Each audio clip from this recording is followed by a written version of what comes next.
The sun was setting over the small market square, casting warm orange light over the cobblestones.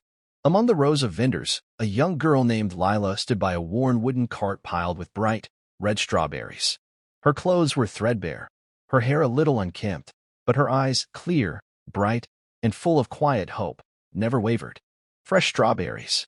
Sweet and ripe, she called softly, though most people hurried past, too busy or too proud to notice the girl with the soft voice and tired hands. A sleek, black car pulled up to the curb. Out stepped three young men, tall, strikingly handsome, dressed in crisp, designer clothes. They were the kind of men people turned to look at, their wealth and confidence wrapped around them like fine tailored suits. Evan, Lucas, and Noah. Brothers born into privilege, owners of one of the city's largest businesses, and heirs to a fortune most people could hardly imagine. As they strolled through the market, one of them, Evan, smirked at the sight of Lila's modest stand. "Look at this," he chuckled, nudging his brothers. "A little peasant selling strawberries. Pathetic." Lucas snorted, tossing a coin into the air. "Bet she hasn't eaten anything fancier than these berries her whole life." Noah, usually the quieter one, couldn't help but join in. "Probably dreams about living in a mansion like ours." Their cruel laughter hung in the air like smoke. Lila's cheeks flushed, but she said nothing. She simply looked down at her cart, her slender fingers brushing over the fruit. An old woman nearby, a vendor who sold flowers, heard the boys and scowled. "Shame on you," she muttered. "You never know who a person is or what they've been through." But the brothers paid her no mind. A moment later, an elderly man passing by tripped on a stone and fell hard to the ground. His groceries scattered, and his face twisted in pain. The busy street kept moving. People glanced, then looked away. Without hesitation, Lila rushed over, kneeling beside him. "Sir, are you all right?" she asked, her voice tender as she helped him sit up. She gathered his spilled groceries, dusted them off, and offered him a strawberry from her cart. "It's sweet," she smiled gently. "It'll cheer you up." The old man's eyes welled with tears. "Thank you, child," he whispered. "You remind me of someone I lost long ago."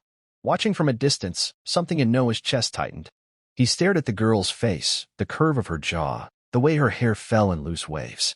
It felt oddly familiar. His mother's locket, a tiny photo inside, a little girl with that same warmth in her eyes. "Wait," Noah murmured, his voice rough. He stepped closer. "What's your name?" "Lila," she answered quietly. "Lila Carter." The name struck him like a thunderclap. The air thickened. Lucas turned sharply, his face paling. Evan's smirk vanished. No, it can't be," Lucas stammered. "Our sister, she was kidnapped 15 years ago." Their father had searched for years, their mother's heart breaking piece by piece until she passed away from grief. Noah remembered how the house felt emptier, how their laughter had turned to silence. He pulled out his wallet, his hands trembling, revealing a small, worn photograph. A little girl with bright, hopeful eyes.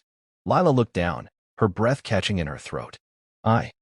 I had this," she whispered, pulling a tiny, rusted locket from around her neck, the one thing she'd kept from her early childhood, not knowing what it truly meant. The brothers' world spun. Regret flooded Evan's face, his arrogance crumbling. Lucas's eyes filled with tears. Noah's voice broke. "It's you. It's really you." The old flower vendor nearby wiped her eyes, watching the scene unfold. In that moment, under the fading light, the cruel words, the years of separation, the lost time, it all melted away. Evan dropped to his knees. "Lila, I'm so sorry. I didn't know," Lucas choked out. "We didn't know it was you." Lila's gaze softened, and though her heart ached, she placed a gentle hand on Noah's shoulder. "I forgive you," she whispered. "Not because you deserve it, but because carrying hate won't heal any of us." The old man she'd helped smiled, witnessing the reunion. The brothers gathered around her, their arms wrapping around the sister they thought they'd lost forever. And as the market square darkened, something brighter than the city lights filled that little corner of the world, a quiet reminder that kindness matters, that a simple act of humanity can change everything, and that family, no matter how broken, can always find a way back to one another.